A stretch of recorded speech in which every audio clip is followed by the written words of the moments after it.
ಹಿಂಗ ಒಂದಿಬ್ರು ಗಂಡ ಹೆಂಡತಿ ಕೂಡಿ ದೇವಸ್ಥಾನಕ್ಕೆ ಹೋದ್ರು, ಗುಡಿಗೆ ಹೋದ್ರಿ.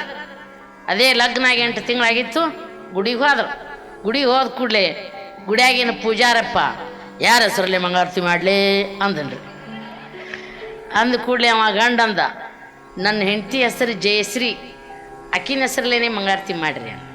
ಮತ್ತು ನಿಮಗೆ ಅಂದ ಪೂಜಾರಿ. ನಂದು ಮನ್ಯಾಗ ಆಗ್ಯದ್ರಿ ಅಂದವ. ಮನ್ಯಾಗ ಮಂಗಳಾರತಿ ಮಾಡ್ಕೊಂಡೇ ಕರ್ಕೊಂಬಂದಾಡ್ರಿ ನನಗೆ ನನ್ನ ಹೆಂಡತಿ ಅನ್ನೋದು. ಅದಕ್ಕೆ ನಮ್ಮ ಖ್ಯಾತ ಕವಿ ಎಚ್ ಡುಂಡಿರಾಜ್ ಅವರು ಬರೀತಾರೆ, ದೇವರಿಗೆ ಮೊದಲು ನೈವೇದ್ಯ ನಂತರ ಮಂಗಳಾರತಿ, ದೇವರಿಗೆ ಮೊದಲು ನೈವೇದ್ಯ ನಂತರ ಮಂಗಳಾರತಿ, ಪತಿದೇವರಿಗೆ ಮೊದಲು ಮಂಗಳಾರತಿ ನಂತರ ನೈವೇದ್ಯ. ಅತ್ ಭಾಳ ಚಂದ ಜೋಕ್ ಬರೀತಾರೆ, ಅವನಿಗೆ ಚುಟುಕು ಬರೀತಾರೆ.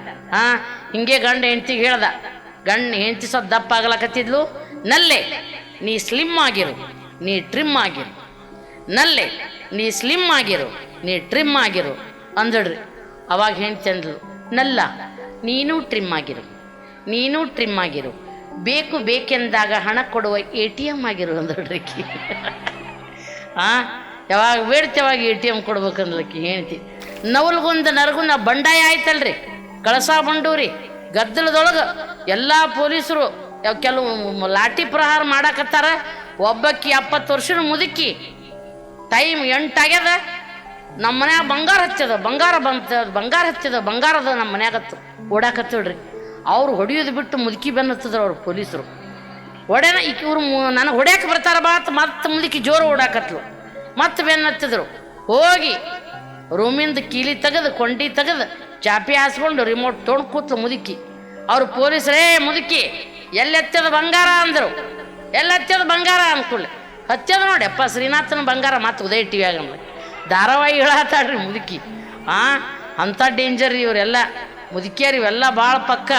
ನಮ್ಮ ಪ್ರಾಣೇಶ್ ಅವಾಗ ಹೇಳ್ತಿದ್ರು ಭಾಳ ವರ್ಷದ ಹಿಂದೆ, ಹಿಂಗೆ ಒಂದು ಮುದುಕಿ ದೊಡ್ಡದೊಂದು ಗಂಟು ತೊಗೊಂಡು ಬಸ್ ಸೇರೋದಳ್ರಿ. ಬಸ್ನ್ಯಾಗ ಒಂದು ಜಾಗ ಖಾಲಿ ಇಲ್ಲ. ಏನು ಇವತ್ತೇ ಇತ್ತ ನಾನು ಜೋಡು ಬರೋದು, ಇವೆಲ್ಲ ಬಂದು ಇವತ್ತೇ ಕೂತಾವ ನೋಡನ್ಲಕ್ಕಿ ಅಂದ್ಲು. ಗಂಟು ತೊಗೊಂಡು ನಿಂತಿದ್ಲು. ಕಂಡಕ್ಟರ್ ಅಂದ, ಏನು ಬೇಯವ್ವ ಮುದುಕಿ, ಯವ್ವ ಇಲ್ಲೇಕೆ ನಿಂತಿದೆ ಅಡ್ಡ, ಹೋಗು ಸೀಟ್ ಖಾಲಿ ಇದ್ದಲ್ಲಿ ಕೂಡು ಹೋಗು ಅಂದು. ಬಾದ್ಲು ಬಾದ್ಲು ಬಾದ್ಲು ಒಂದು ಸೀಟ್ ಖಾಲಿ ಐತ್ರಿ. ಯವ್ವ ದೇವ್ರ ತಲೆ ಮೇಲದ ನೋಡ. ಗಂಟು ಒಗದ್ಲು, ಮುದುಕಿ ಕೂತ್ಲು. ಕಂಡಕ್ಟರ್ ರೈಟ್ ಬಂದ್ರಿ. ಡ್ರೈವರ್ ಬಂದನ, ಡ್ರೈವರ್ನ ಸೀಟಿಗೆ ಹೋಗಿ ಕೂತದ ಮುದುಕಿ. ಖಾಲಿ ಇದ್ದಲ್ಲಿ ಕುಂಡ್ರನ, ಖಾಲಿ ಇದ್ದಲ್ಲಿ ಕೂತ ಪಾಪಕ್ಕಿ. ಹೇಳ್ಬೇಯವ್ವ ಇದು ನನ್ನ ಸೀಟ್ ಅದ ಅಂದ. ಯಪ್ಪ ಹೈರಾಣಾಗಿ ಹಿಡ್ದೀನಿ, ಹೋಗಿ ನಾ ಏನು ಬಿಡಂಗಿಲ್ಲ ಕಂಡಕ್ಟರ್ ಹೇಳ ಅಂದ್ಲಕ್ಕಿ. ಹುಚ್ಚು ಮುದುಕಿ, ನಾನೇ ಬಸ್ ನಡೆಸ್ಲಿಕ್ಕಂದ್ರೆ ಬಸ್ ಎಲ್ಲ ಮುಂದೆ ಹೋಗ್ತದ. ಒಬ್ಬ ಇಂಥವು ಸಣ್ಣ ಯುವಕ ಕೂತಿದ್ದ. ಇಲ್ಲಿ ಸೀಟ್ ಬಿಡ್ತೀನಿ ಬಾರ್ಬೇಯವ್ವ ತಾ ಎದ್ದ. ಮುದುಕಿ ಕೂತ್ಲು, ಬತ್ತ ತಣಿ. ಕಂಡಕ್ಟರ್ ಟರ್ ಟರ್ ಟರ್ 4 ಸಲ ಸೀಟಿ ಉದ್ದ.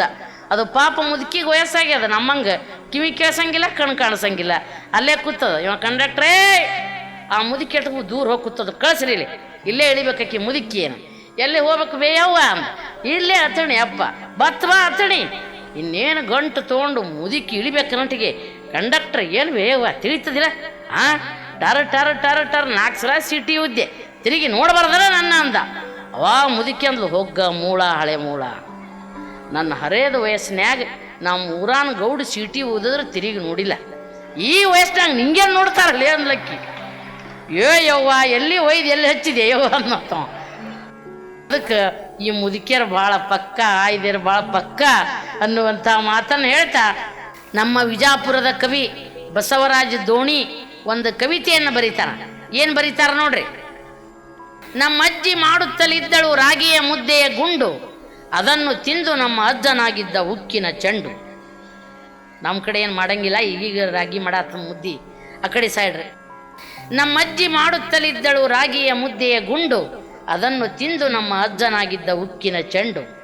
ನಮ್ಮವ್ವ ಮಾಡುತ್ತಾಳೆ ಬಿಳಿಜೋಳದ ಬಿಸಿ ಬಿಸಿ ರೊಟ್ಟಿ, ಅದನ್ನು ತಿಂದು ನಮ್ಮ ಅಪ್ಪನಾಗಿದ್ದಾನೆ ಜಗಜಟ್ಟಿ. ನಮ್ಮವ್ವ ಮಾಡುತ್ತಾಳೆ ಬಿಳಿಜೋಳದ ಬಿಸಿ ಬಿಸಿ ರೊಟ್ಟಿ, ಅದನ್ನು ತಿಂದು ನಮ್ಮ ಅಪ್ಪನಾಗಿದ್ದಾನೆ ಜಗಜಟ್ಟಿ. ಈಗ ನನ್ನ ಹೆಂಡ್ತಿನೂ ಮಾಡ್ತಾಳ ಇಡ್ಲಿ ಸಾಂಬಾರ ವಡ, ಅದು ತಿಂದಾಗಿನ ಖಾಲಿ ಪ್ಲಾಸ್ಟಿಕ್ ಕೊಡ.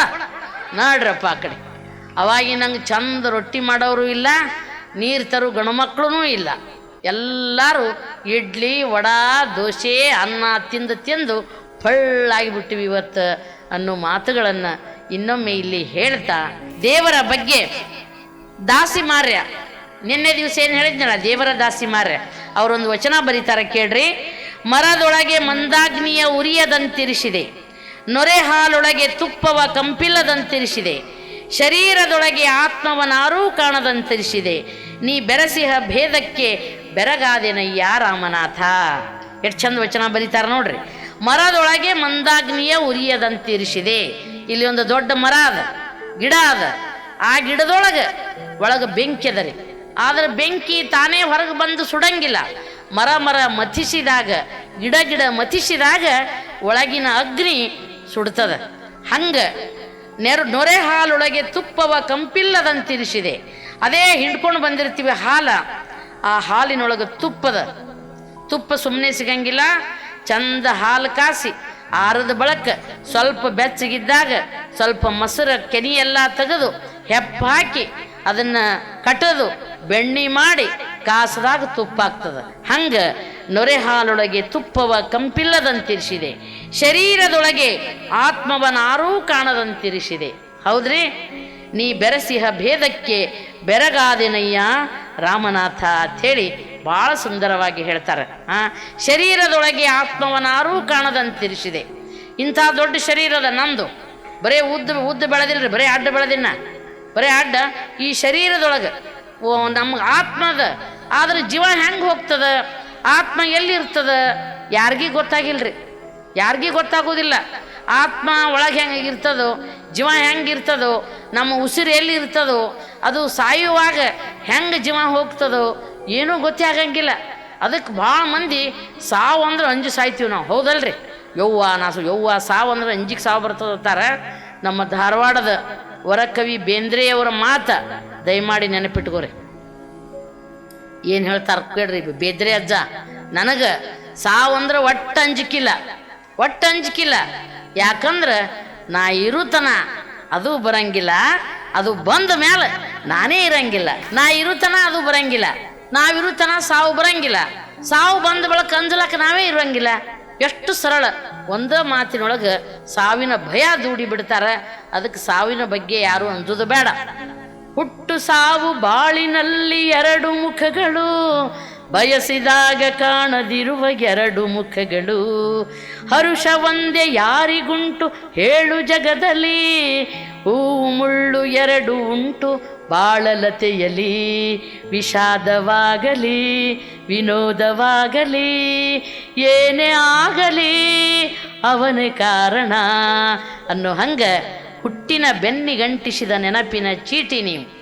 ಹುಟ್ಟು ಬಂದೇವಿ ಎಂದ ಬಳಕ ಒಂದಿಲ್ಲ ಒಂದು ದಿನ ಸಾವಿರ್ತದ. ಆ ಸಾವು ಬರೋದರೊಳಗಾಗಿ ನಾವು ಆರೋಗ್ಯವನ್ನೂ ಕಾಪಾಡಿಕೊಳ್ಳೋಣ. ಅಂತರಂಗ ಬಹಿರಂಗಗಳನ್ನು ಶುದ್ಧಗೊಳಿಸಿ ಭಗವಂತನಲ್ಲಿ ನಂಬಿಕೆ ಇಟ್ಟು ಕಾಯಕವನ್ನು ಮಾಡೋಣ.